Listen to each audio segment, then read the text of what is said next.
فارن پالیسۍ سره د احمد مسعود تازه مرکې مهم ټکي. احمد مسعود غواړي چې کورنۍ جګړه ختمه کړي او له طالبانو یې هم دغه غوښتنه کړې ده.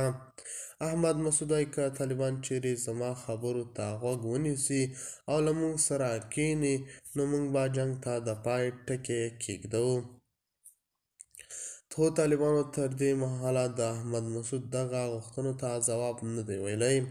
د خرابات ټي وي چینل درنو لیدونکو سلام، ستړي مشئ، وخت مو بخیر. هیله لرم چې جوړ او روغ به یې. په سر کې یادونه کوم که خرابات ټي وي چینل مو نه وي سبسکرایب کړی، په درنښت سره خرابات ټي وي چینل سبسکرایب کړئ.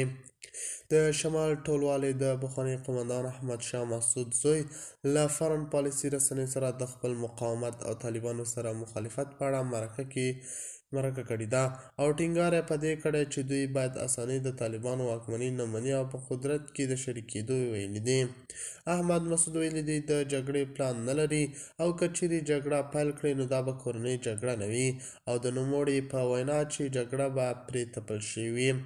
مسعود وایي چې ټولو قومونو ته به واک کې برخه ورکول، د سیاسي واک مساوي ویش، عدالت منځته راوړل او د خلکو د حقونو خوندي کول بې بنسټیزې غوښتنې دي.